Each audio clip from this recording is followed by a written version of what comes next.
بسم اللہ الرحمن الرحیم. In the name of Allah, the Beneficent, the Merciful.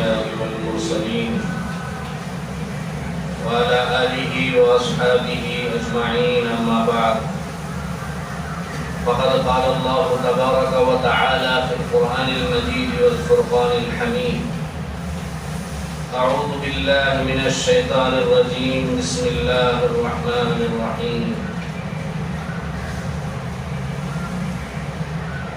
وإذ غدوت من أهلك تبوئ المؤمنين مقاعد للقتال والله سميع عليم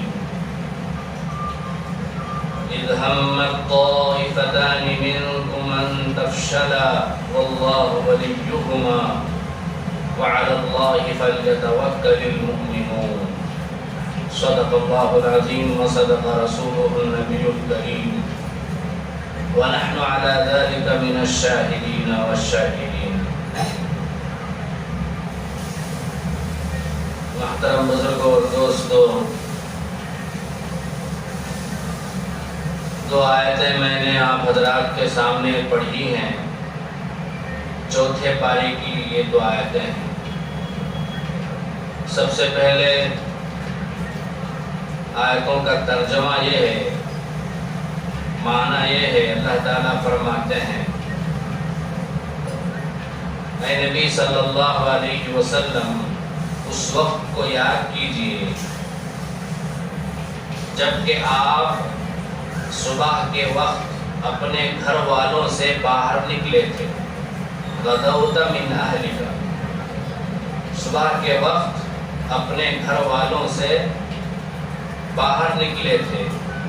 تبوئ المؤمنین مقاعد للقتال، ایمان والوں کو کافروں سے لڑنے کے لیے چند مقامات پر بٹھا رہے تھے، کھڑا کر رہے تھے.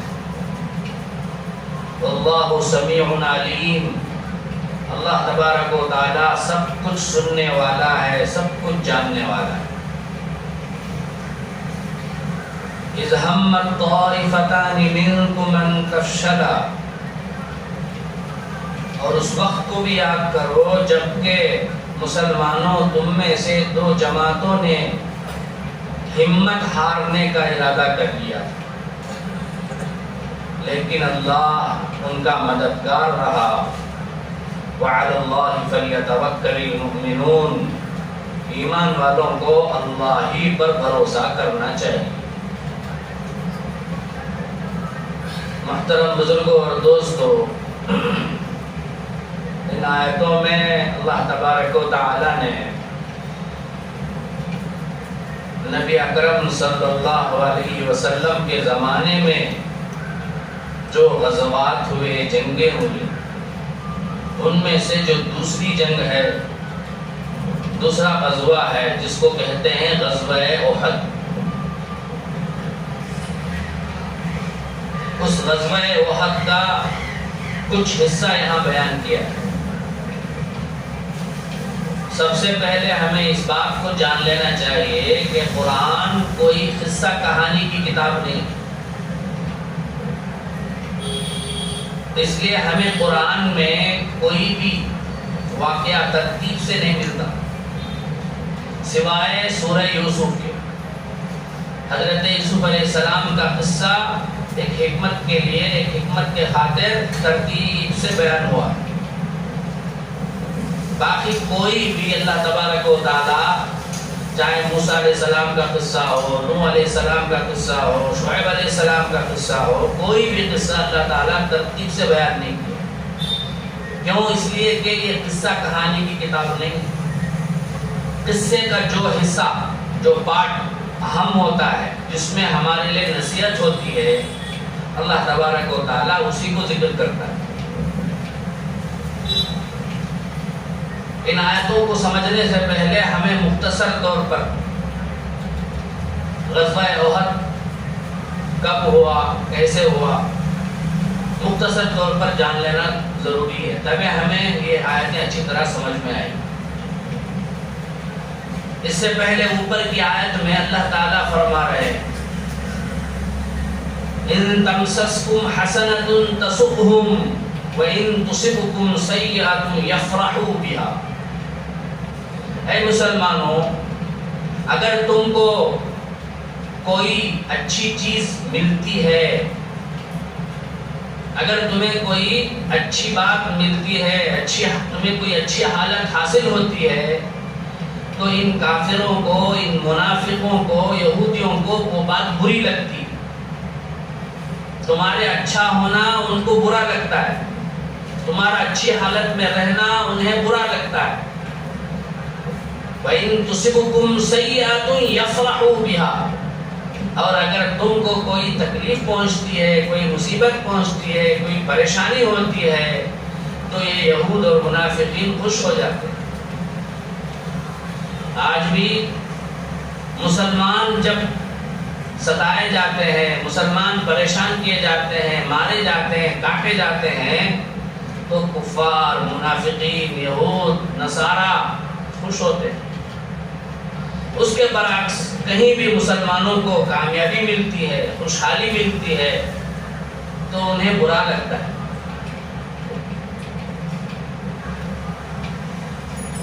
اللہ تعالیٰ فرماتے ہیں اوپر وَإِن تَصْبِرُوا وَتَتَّقُوا لَا يَضُرُّكُمْ كَيْدُهُمْ شَيْئًا۔ اے مسلمانوں، اگر تمہارے اندر صبر ہو، تقوی ہو، تو ایک کافروں کی سازشیں، ان کا مکر و فریب، ان کی پلاننگ تمہیں کوئی نقصان نہیں پہنچائے۔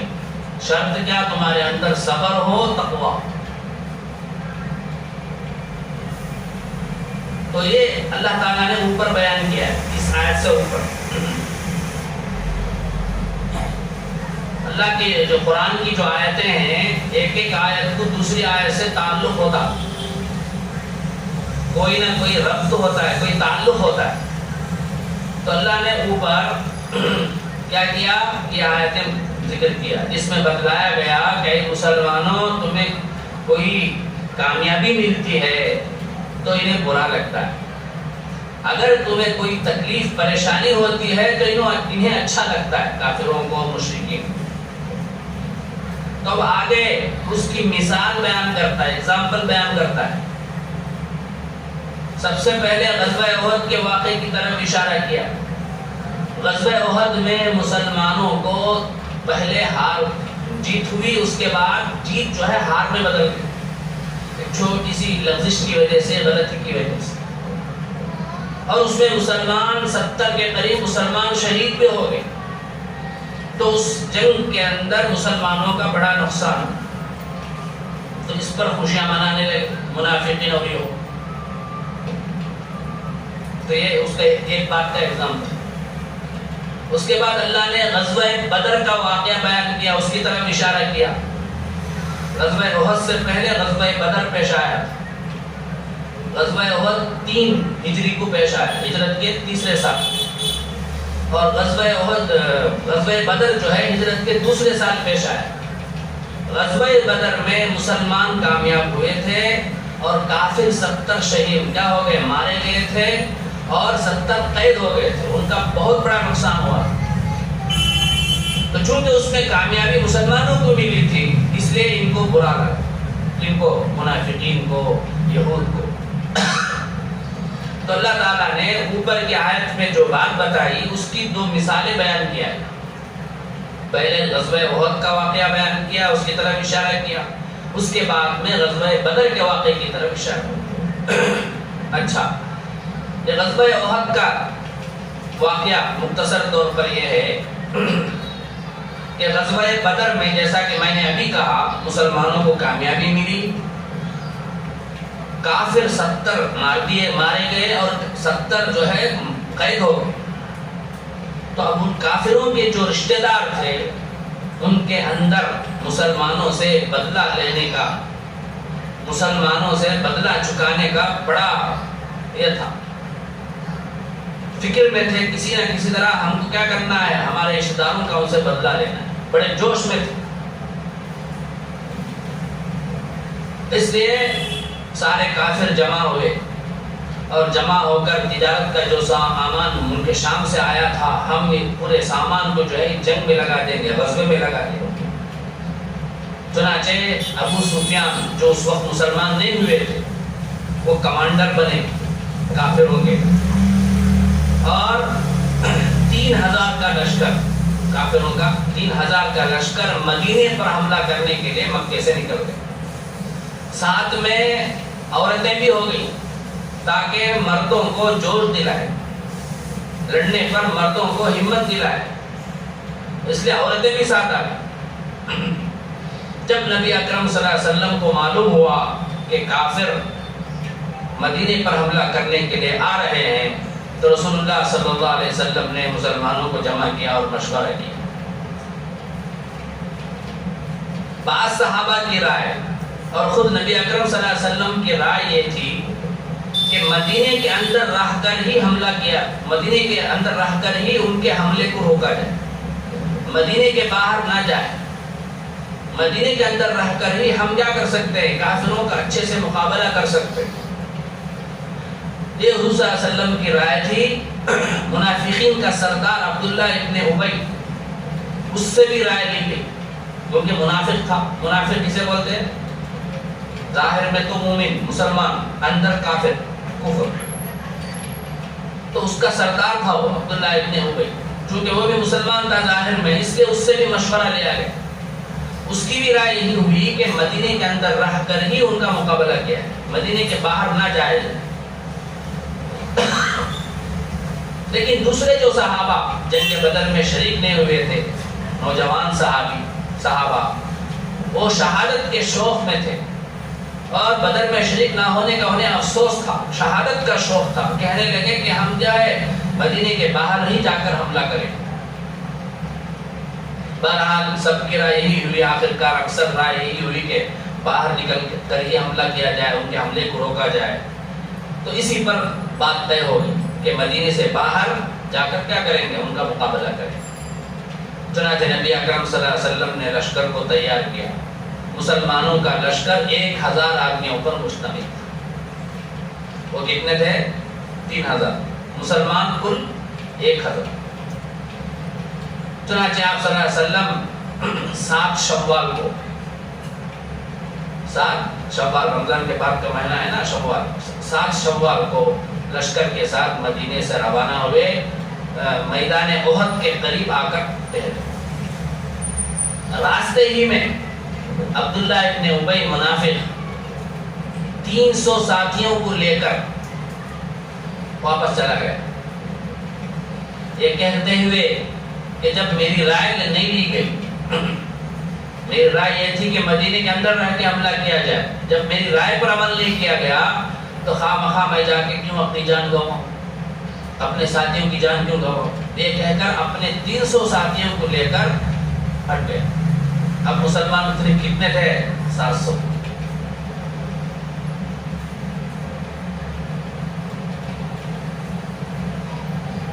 آپ صلی اللہ علیہ وسلم لشکر کا جائزہ لیے، لشکر کا جائزہ لیے اور مدینے کو سامنے رکھ کر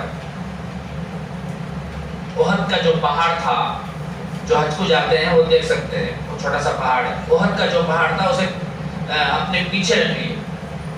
اب یہاں مثال کے طور پر احد ہے تو یہاں سامنے مدینہ، یہاں آپ صلی اللہ علیہ وسلم کا لشکر اور پیچھے جو ہے احد کا پہاڑ۔ اس طرح سے لشکر کا ایک نظام قائم کیا، ترتیب کیا لشکر، اور 50 صحابہ جو تیر پھینکنے میں، تیر اندازی میں ماہر تھے، مشہور تھے، ان کو پہاڑ پر بٹھا دیا، یہ کہہ کر کہ کچھ بھی ہو جائے اپنی جگہ سے نہیں ہٹنا، چاہے مسلمانوں کا لشکر جنگ جیتے یا ہارے، تمہیں وہیں رہنا ہے، وہیں رہ کر پیچھے سے حملے کو روکنا ہے۔ یہ تاکید کے ساتھ آپ صلی اللہ علیہ وسلم نے عبداللہ ابن جبیر رضی اللہ عنہ کو ان کا امیر بنا کر 50 صحابہ کو پہاڑ کے اوپر بٹھا دیا، وہ تیر پھینکنے میں ماہر۔ اب جنگ شروع ہوئی۔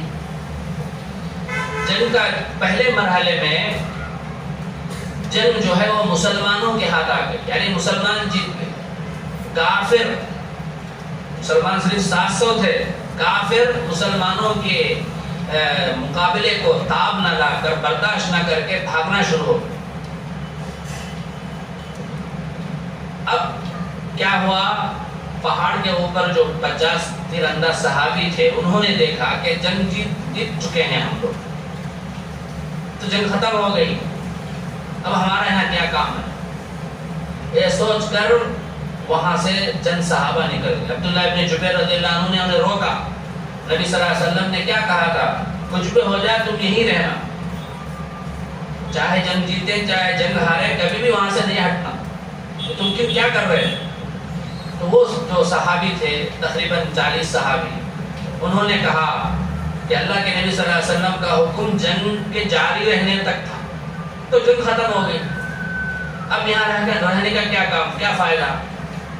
یہ سوچ کر امیر کی بھی بات نہ سنتے ہوئے وہ کیا ہوئے، وہاں سے نکل کر میدان میں چلے.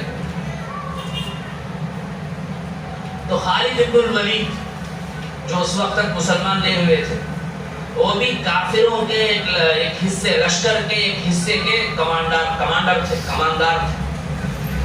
اب وہ دیکھے کہ جو پہاڑ جو ہے وہ خالی ہو گیا ہے، وہاں مسلمانوں کا مقابلہ جو ہے کمزور پڑ گیا ہے، صرف 10 صحابی تھے. تو اپنے لشکر کو لے کر وہاں سے پیچھے سے انہوں نے آ کے ان پر حملہ کر دیا. وہ 10 صحابی تھے، عبداللہ ابن جبیر رضی اللہ عنہ، وہ لڑے یہاں تک کہ وہ شہید ہو گئے. اب پیچھے سے آ کر انہوں نے مسلمانوں پر حملہ شروع کر دیا. جب کافر جو بھاگ رہے تھے انہوں نے دیکھا کہ ہمارے لشکر کا حملہ ہو گیا ہے پیچھے سے، تو وہ بھی پلٹ کر آ گئے. اب درمیان میں مسلمان پھنس گئے. اب مسلمانوں کے پاؤں اکھڑنے لگے، ادھر ادھر بھاگنے لگے. اتنے میں شیطان نے یہ مشہور کر دیا کہ نعوذ باللہ نبی اکرم صلی اللہ علیہ وسلم شہید ہو. تو اس سے اور بھی ہمت ہار گئے صاحب.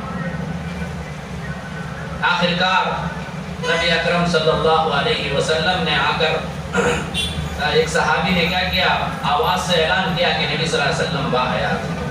تو پھر ان کی جان میں جان آئی، پھر وہ پلٹ کر حملہ کیے. تو اس کے بعد جو ہے جنگ ختم. نبی اکرم صلی اللہ علیہ وسلم زخمی ہو گئے، آپ کے دان مبارک میں شہید ہو گئے، اور یہ جو لوہے کی ٹوپی پہنے ہوئے تھے اس پر مار پڑنے کی وجہ سے یہ جو رخسار ہے، گال ہے، اس میں بھی زخم ہو گئے. بے ہوش ہو کے ایک گڑھے میں گر گئے تھے نبی اکرم صلی اللہ علیہ وسلم. جب حملہ کرنے کے لیے نبی صلی اللہ علیہ وسلم پر حملہ کرنے کے لیے لوگ آ رہے تھے، تو ابو دجانہ رضی اللہ عنہ نے اپنے آپ کو نبی اکرم صلی اللہ علیہ وسلم کے سامنے لا کے کھڑا کر، جو بھی تیر آتا تھا اپنے سینے پر لیتے تھے، نبی اکرم صلی اللہ علیہ وسلم کو بچا. یہاں تک کہ تیر لگتے لگتے وہ ان کا سینہ جو ہے چھلنی ہو گئی. تو 12-13 صحابی نبی اکرم صلی اللہ علیہ وسلم کو گھیرے ہوئے تھے، انہوں نے آپ صلی اللہ علیہ وسلم کو دشمن کے حملے سے بچایا. بہرحال اس جنگ میں ہمارے مسلمانوں میں سے 70 مسلمان جو ہے شہید ہو. مسلمانوں کا نقصان. جو جنگ جیت چکے تھے وہ جنگ جو ہے ہار میں بدل گئی. جب عبداللہ ابن ابی منافق اپنے ساتھیوں کو لے کر جا رہا تھا تو اس کو دیکھ کر مسلمانوں میں سے 2 جماعت، 2 قبیلے بنو سلمہ، قبیلے بنو حارثہ، یہ لشکر کے جو ہے دائیں اور بائیں جانب والے تھے.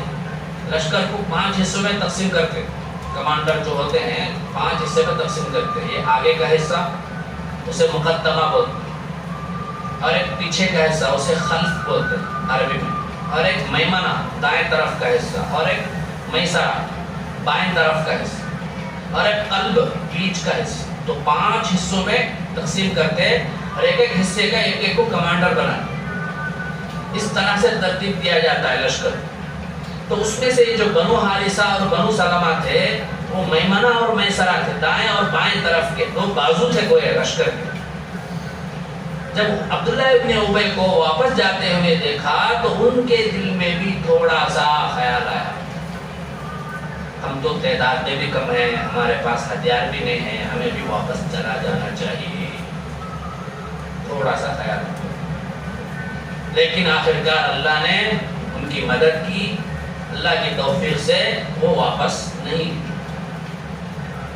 تو اسی کا اللہ تعالیٰ تذکرہ فرماتے ہیں، ہمت طائفتان منکم ان تفشلا واللہ ولیہما، تم میں سے دو جماعتوں نے ہمت ہارنے کا ارادہ کر لیا، لیکن اللہ نے مدد کی تو اللہ کی توفیق سے وہ ہمت نہیں ہارے، وہ میدان جنگ میں جمے رہے۔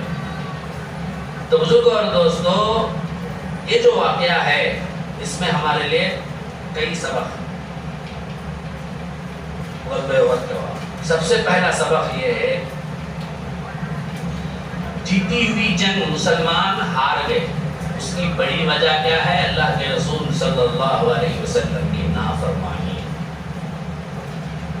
صحابہ سے اجتہادی غلطی ہوئی، سمجھنے میں غلطی ہوئی، لیکن بہرحال نافرمانی۔ تو معلوم ہوا اللہ کے نبی کی نافرمانی کر کے، اللہ کے نبی صلی اللہ علیہ وسلم کے طریقے کے خلاف چل کے ہم کبھی بھی کامیاب نہیں ہو سکتے۔ نبی صلی اللہ علیہ وسلم کی سنت کے خلاف چل کر دنیا میں ہم ہرگز کامیاب نہیں ہو سکتے۔ ہم کوئی بھی کام کریں، دین کا کام، دنیا کا کام، اگر وہ نبی اکرم صلی اللہ علیہ وسلم کی سنت کے خلاف ہے، نبی اکرم صلی اللہ علیہ وسلم کے طریقے کے خلاف ہے، نبی اکرم صلی اللہ علیہ وسلم کے حکم کے خلاف ہے، تو ہرگز ہمیں کامیابی نصیب نہیں ہوگی۔ تو اس واقعے سے ہمیں یہ سبق ملا۔ لہذا بزرگوں اور دوستو، ہر معاملے میں، ہر کام میں ہمیں یہ دیکھنا چاہیے کہ میرے نبی کا کیا طریقہ ہے، میرے نبی کی کیا سنت ہے، اسی کے مطابق ہمیں کام کرنا چاہیے، تبھی چل کر ہم کامیاب ہوں۔ کوئی بھی کام، مسجد ہم نے بنا دی، اب مسجد میں نمازیں ہونی ہیں اور اسی طرح سے بیانات ہونے ہیں، اب جو بھی کام ہونے ہیں یہ سارے کے سارے نبی صلی اللہ علیہ وسلم کے بتائے ہوئے طریقے کے خلاف نہیں ہونا، نبی صلی اللہ علیہ وسلم کے بتائے ہوئے سنت کے مطابق ہونا چاہیے، تبھی چل کر وہ مسجد اور مسجد بنانے کے مقصد میں کامیاب ہو۔ اسی طرح سے کوئی مدرسہ کھول دیے، لیکن اس مدرسے کے اندر نبی صلی اللہ علیہ وسلم کے طریقے کے خلاف چلے۔ نبی صلی اللہ علیہ وسلم کا طریقہ کیا ہے؟ داڑھی رکھنا۔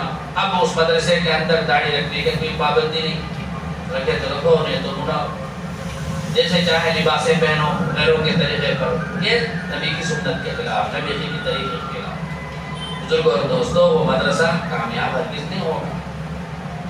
ظاہر میں عمارتیں بڑی ہو جائیں، ظاہر میں جو ہے بہت زیادہ پڑھنے والے ہوں، لیکن وہاں کے لوگوں سے وہ فائدہ نہیں ہوگا جو چھوٹے سے مدرسے میں جو سنت کے مطابق چلتے ہوں، ان مدرسے والوں سے فائدہ ہوگا۔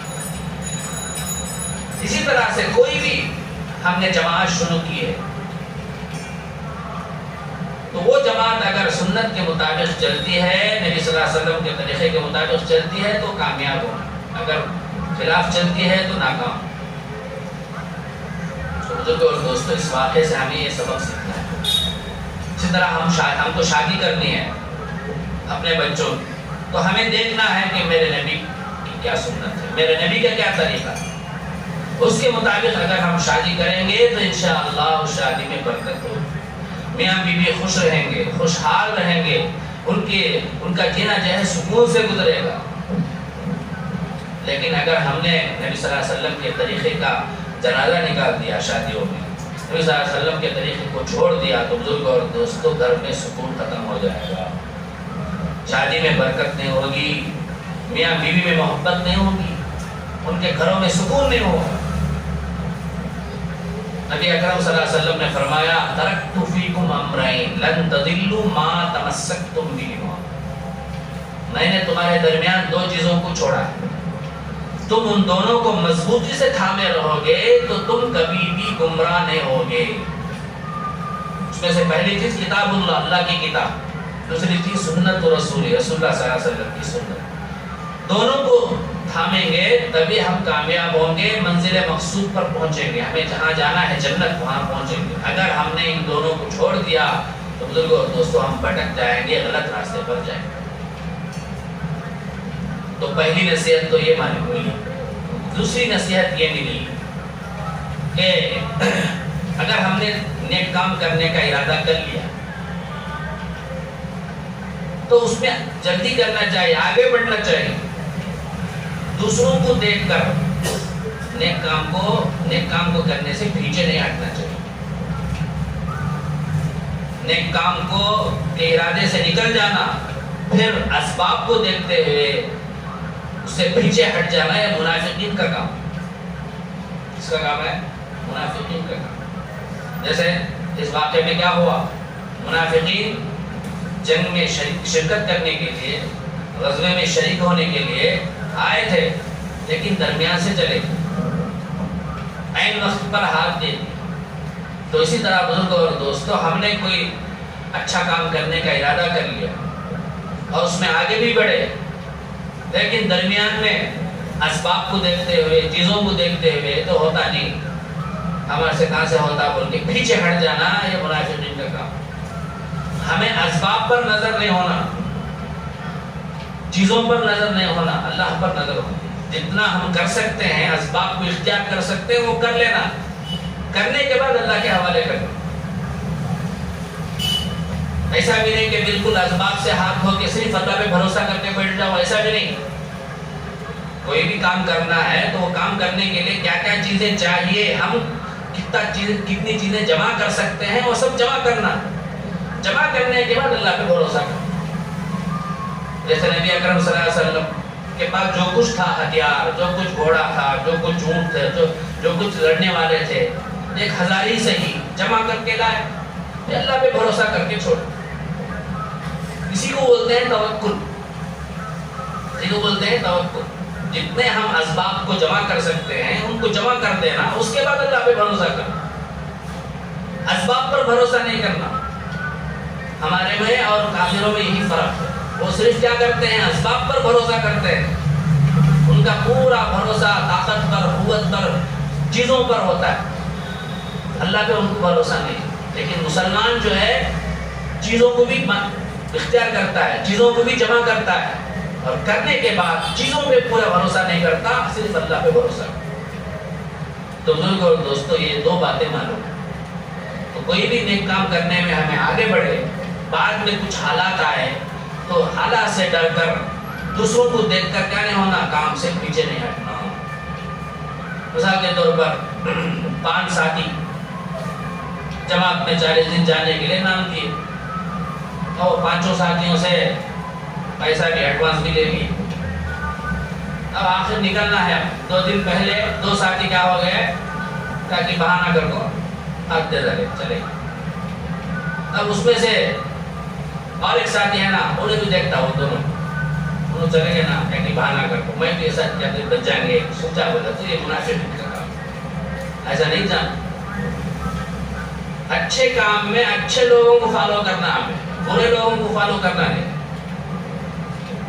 اسی طرح سے رات کو سو گئے تھک کر، اب صبح کے وقت میں نیند ہوشیار ہوئی، 5 ساتھی تھے، 2 ساتھی تو اٹھے اور اٹھ کر کیا کہ وضو کر کے نماز پڑھنے کے لیے گئے، باقی 2 ساتھی ہے نا پڑھ کر سو رہے، اٹھا کر کیا بولتے، بہت تھکان ہے، بعد میں پڑھ لیں گے۔ اب اگر وہ ایک ساتھی جو ہے ان کو فالو کرے گا تو انہیں بھی برباد ہوگا۔ انہیں کیا کرنا، جو نماز کو گئے ان کو فالو کرنا، ان کا اتباع کرنا۔ تو اچھے کاموں میں اچھے لوگوں کا اتباع کرنا ہے۔ تو بزرگوں اور دوستوں، یہ نصیحتیں ہمیں اس دن آیات سے ملتی ہیں۔